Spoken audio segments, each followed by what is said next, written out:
What's up, guys? Today we're gonna be checking out some of the DLC for Drive Club, the first set of DLC. Now this DLC was released completely free, basically because of Evolution's server problems. So that's all good and well. So in the hypercars we have the W Motors Lykan Hypersport. This is I believe it's the car is made in the United Arab Emirates, and there's also, of course, the Caterham, the KTM Expo. This is a very popular car in racing games, so yeah, I'm pretty sure this is DLC. This KTM. Please do not rage at me if it was not, but I believe the original, as Forza would call them, track toys with the Ariel and the back mono. So yeah, those are the main DLC things that I'm interested in. Basically the Caterham, the KTM, and the Lykan Hypersport. But there's also others. There's a very interesting one, the Renault Twin Run concept. Somehow this is a supercar, so that's just one on the Hyper. So I don't know how that's gonna work. We'll have a look at that as well, and of course the very popular BMW M4, which recently made its way to Forza Horizon 2 as well.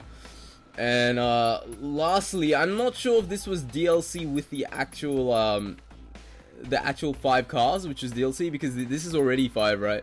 But I didn't see this car before today. I mean, like, before the eShop updated.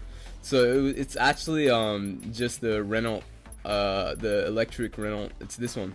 So Renault Desire's Drive Club Edition. Now this is a very interesting car. I've already driven this a bit, and you'll be surprised when you drive it. So we're gonna start out with something maybe not so good, so we can make our way upwards. And I'll put links in the video at which points I'm driving which particular cars, so you guys can have a look at what the cars are like, basically. So let's get going ahead with the BMW M4. We're just gonna go with factory models, so you can see just what a stock sort of car would look like. I mean, my club model isn't really that good. My club is PSNP Races. I think it's based on that site I'm aligned with, which is PSNP Profiles. Very good site for tracking trophies. Anyway, let's get on with it. BMW M4. So this is the exterior. I'll probably do one lap with the exterior and one lap with the interior. Alright, so that was a bit of a screw up, as you can see. Now, I'm not a big fan of this car at all, but a lot of people really like this car, so I guess that was alright. It wasn't the best, but it was better than nothing. Right, so the car, automatically, I can tell it's very, very drifty, which is interesting. I didn't really see its drift stat, but it's very, very easy to drift in, and not uncontrollably drift either, controllably drift. It's very easy to controllably drift in, which is great, in my opinion anyway. I love the cars which are easy to controllably drift in. That was a very, very bad drift. 82, crap. That's gonna be one of the guys on the leaderboard which has a drift score of like 5, and you're like, how did you get that? It's gonna be me for that turn.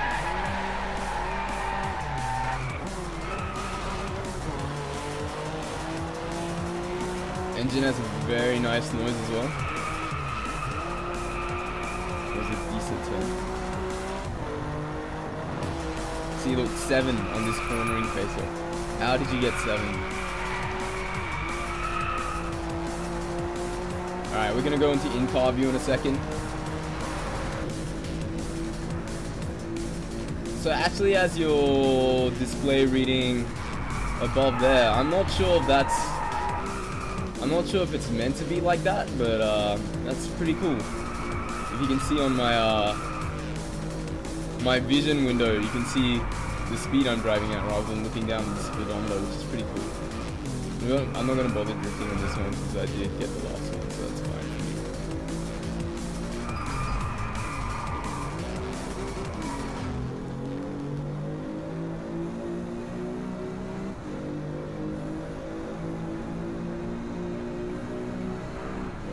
I love driving this track at around 5 p.m. It's very, very nice. I was just trying to listen to the engine sound a bit more carefully. It sounds a lot more suppressed inside the car. I can't really hear any turbo or anything, which is pretty interesting.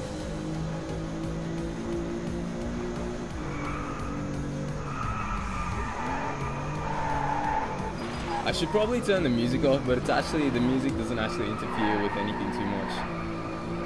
One thing in this game which you will notice that other games don't have is the attention to detail is amazing.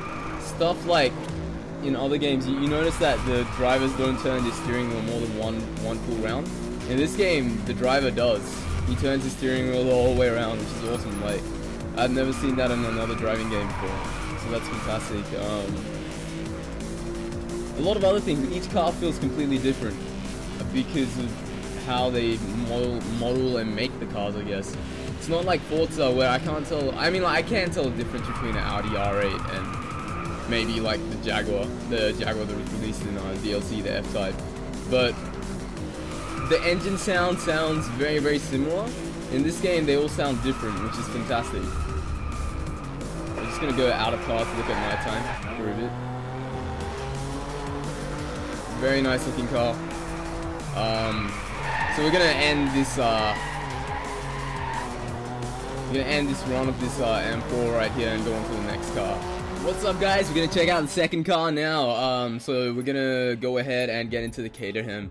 I've already had a test of this as well. It's pretty nice car to drive in. I'll have to say that. You can see the in-car view is sort of reminiscent of the I would like to say Formula C. I would like to say Formula C, but I'm not actually sure what class this car fits into, so I won't say anything at all. So immediately it doesn't feel like this is one of the cars in the game where it doesn't feel like the car's about to go out of control or shatter. Basically, it feels very controlled, which is nice. Interestingly.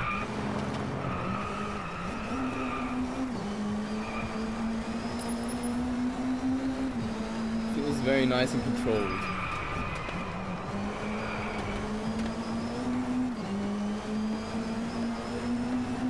And another thing I have to say, the photo mode in this game is fantastic. I've seen some amazing shots on the Drive Club Facebook page. I'll link the Drive Club Facebook page in the video description if you guys have not already seen that. But some of the shots are fantastic. They're like photorealistic, I think is the word, photorealistic. They look basically real. Now, I haven't done this first lap very well. We'll see how much worse or better I do when I go into first person in the next lap. But yeah, this car is just very, very nice to drive around in. The engine sounds also excellent. So yeah, I think that is actually my Ghost, which is interesting. That means I did bad this lap, very bad. Anyway, let's go into first person.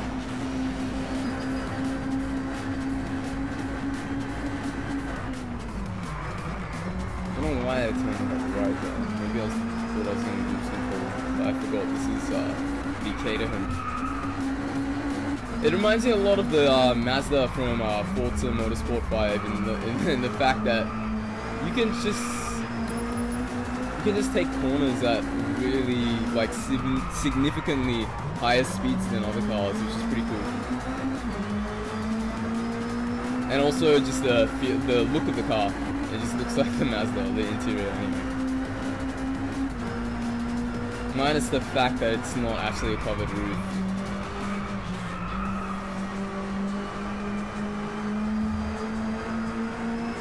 Alright, so sun's setting now in the game. It's all good and well.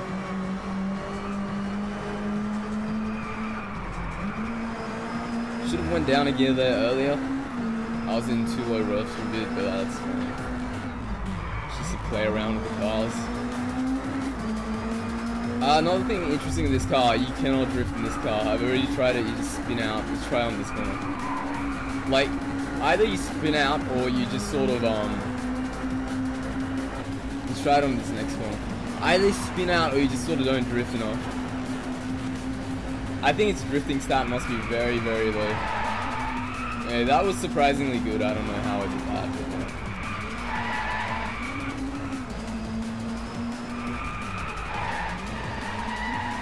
yeah, so as you can see, not a very good car to drift on, but a fantastic car to certainly drive on. What's up, guys? Gonna check out the KTM Expo now, so let's do it.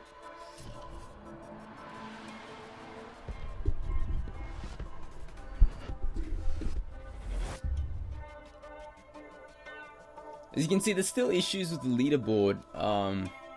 It's unable to sort of find scores. Challenger system is also still broken, which is kind of lame, to be honest. Don't know why it's still broken. Should not be broken anymore after a month after release. Anyway, let's get on with it.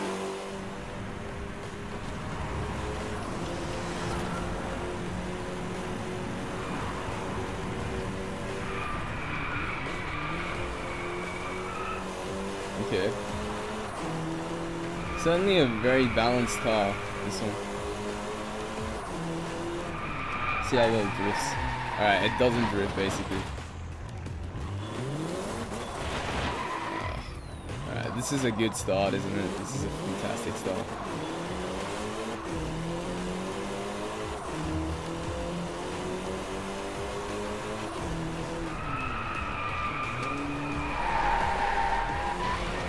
Well, I guess you can drift, but you got to be really careful. You can't force a drift, I guess is what I'm meaning to say. I always overshoot this corner on every car. No matter what car I use, I always overshoot that one corner. I don't know why. It doesn't feel like it's a tight turn, but it's actually pretty tight, which is interesting.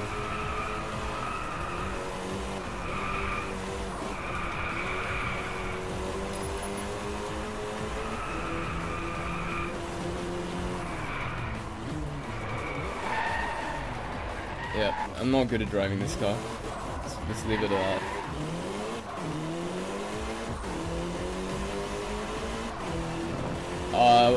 Another thing interesting with the car is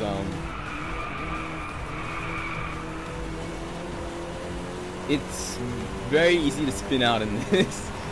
I don't know why, it's very easy to spin out in it, but the handling feels overall like very good, but it's easy to spin out. That's kind of a weird combo. It feels a lot like Forza with all the assists off. It feels like every car in Forza with all the assists off. I'm not even gonna try. Alright, we're gonna go to in-car view, which I didn't do, so...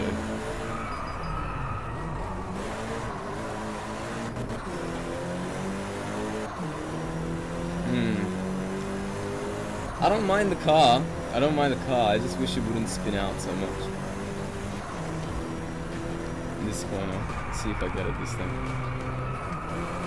Ah, that was pretty good.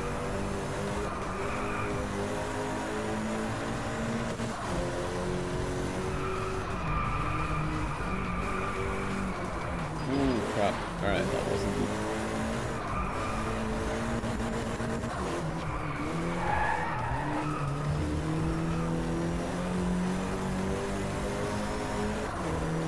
I love doing this track because the turns are balanced. Like everything just feels very balanced in this particular track. I was just trying to listen to the engine sound again. It's got a pretty nice engine sound. It sounds a bit like a normal car, not like one of the dubbed quote-unquote track toys.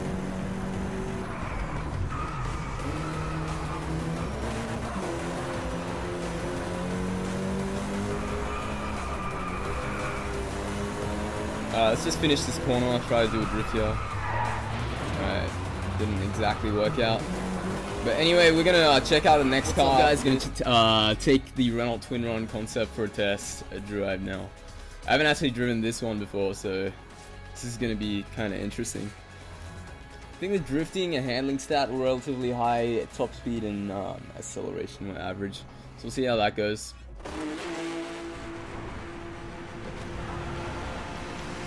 Yeah, I really don't know how this is in supercars. kind of interesting. Ooh, whoa, whoa, whoa. It took that turn amazing. Just took it full speed. I could just go like that. Damn. Look at this thing. This thing's a beast. Whoa, I don't even need a brake for this. Man. It's strong.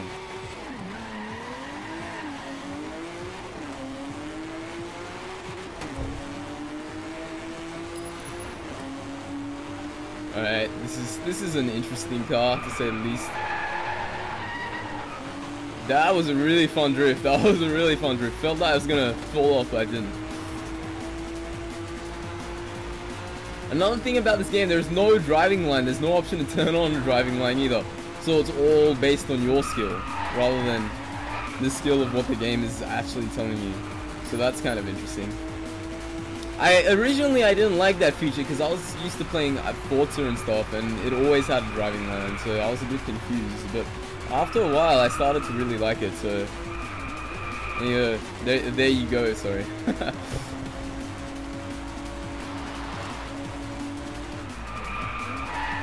Oh wow, wow. That was the best turn ever. Like, this turn's way too sharp. You don't even need to brake on the turns. You just turn and it does it. See, look at that. No braking, I was accelerating the whole time.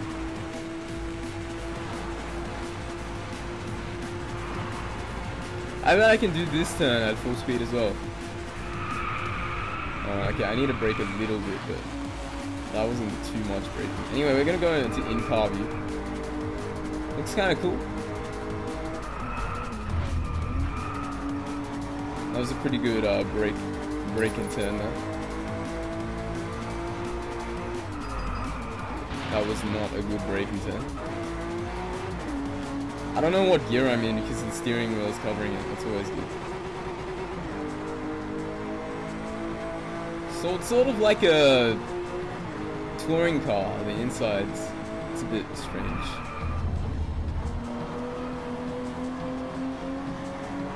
Alright, let's continue on our journey.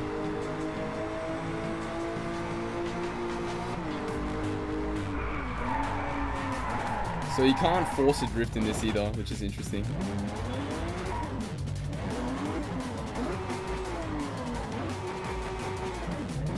I don't know why it didn't want to put me into first though, that was weird. I was shifting up and it just wanted me to stay neutral for some reason. I guess my wheels are spinning in the wrong direction or something, but yeah. I really don't like first person in this car actually, just because I can't see much. A lot of your vision is covered by the car's insides. I mean, I guess it depends on your driving style, to be honest. But yeah.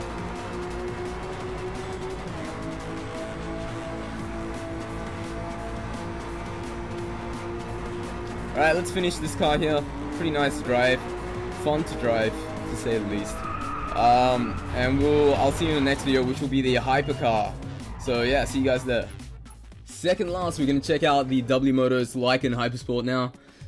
This is in the hypercar, so it's going to be a very fast car, obviously. And I did take it for a test drive. It's pretty easy to control, and it's got some nice turning mechanics, basically, because of its high drifting stat. So that's always nice. We're going to go to out of car view, of course.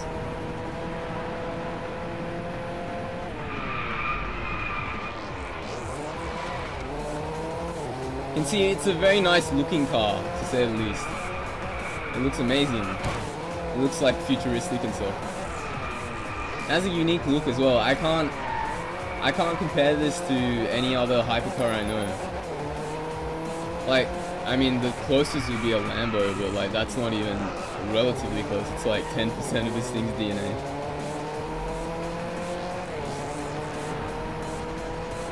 So it's very nice and easy to turn because of its good drifting stat, except when you overshoot a corner like that. But usually, like, it is nice to turn because of its good drifting stat. Yeah. Damn, I'm really not showing off this turning capability well, am I?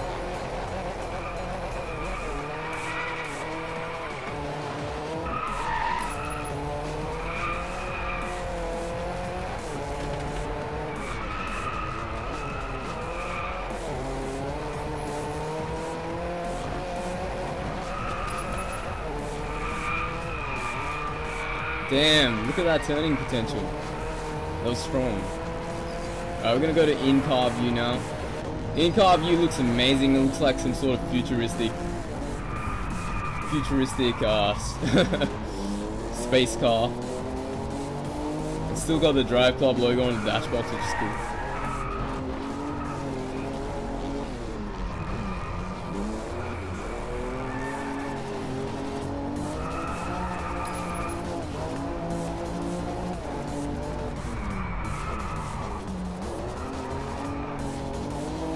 And also it has the gear change indicator, which is when the outwards projections from the speedometer turn red. That's when you're meant to shift gear. That was a slightly better turn. It wasn't the best, but yeah. Of course, I don't like in-car in this either because you can't see anything. It's pretty... If you're claustrophobic, this is not a good car to be in. With in-car view anyway. I wanted to actually go one of these in real life because I would imagine it's a pretty expensive car considering that the company isn't as well known as other hypercar manufacturers like Pagani and Pagani, Koenigsegg, etc. Anyway, that was a pretty cool car to drive in. Now, of course, lastly, we're gonna go and check out the very interesting Renault electric car. So I'll see you guys in the last part of this video. In the final part of the video, we're gonna check out the Renault Desire electric sports car. So yeah, let's just get to it. Now I had a small goal of driving this. It's a pretty cool car. You'll notice it immediately from when we start.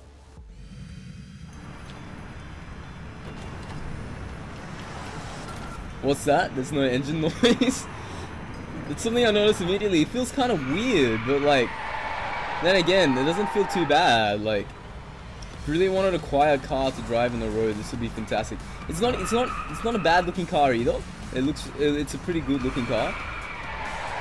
So that's kind of cool. Another thing you'll notice, if you look at the bottom right of the screen, you'll notice there are no gears. There are no actual gears for this car, so you're always in drive. It's not automatic either. There's just no gears. It's just you're in one gear the whole time. That's also kind of cool. I'm actually not sure how electric cars work in real life. So yeah, I might have a look at that, but that's kind of cool. I mean, like, I usually drive manual in real life and on this game, on most games, but this is a pretty enjoying experience to say the least.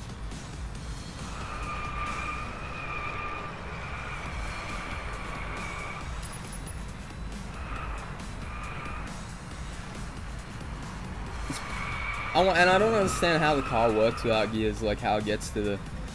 I'm guessing the whole, its whole speed is within that one sort of phase it's in. But yeah, I really want to know how that works. I'm gonna definitely take a look pretty soon. So the inside looks very, very nice. Once again, there isn't much space to see out of, but that's fine because it's not an especially fast car, so you don't need to be able to see that much. I guess, in my experience, anyway. I know that was a terrible turn when I said that, but yeah. When I am racing quite well in a small car like this, I don't find it an issue that there's not much space to see out of. As you can see, the rear view mirror is also pretty cool. I'm not sure if that's an electric rear view mirror, but it certainly looks like it. Yeah, I'm not sure what that is. It might just be cameras on the back of the car, which are checking out the rear view vision.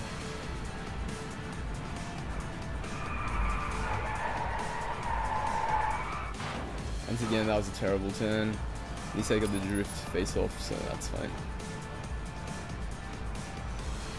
Like, the other thing which is kind of worrying about this car is you can't really tell what speed you're going at because you can't tell by the revs of the engine, sort of. So I can't tell if I'm going extremely fast and I need to brake. I mean, I know some sort of sense in what I'm doing, but like, it's not extremely good to have. I prefer to hear the sound of the engine so I know when to brake and stuff. But yeah. I mean, like, it's fine. It's not too bad. As I said, it's a really cool looking car. It looks really futuristic and stuff, which is great. Totally suits its theme being an electric car. So yeah, that's fantastic. Another thing, the car sort of just sways left when you brake. Which is interesting. Anyway, guys, thank you for watching my video on DLC for Drive Club for November the 26th of, or it should be 27th now, November 27th of 2014. Drive Club is an excellent game. You guys should definitely pick it up if you're into cars. If you're into each car feeling different and you want to have a different experience in each car you drive. In a racing game, it's definitely a good game to pick up. Anyway, I'll see you all in the next video I do for Drive Club if you are a Drive Club fan. So I'll see you all later. Remember to comment, subscribe, and like my videos for more future content. See you all later.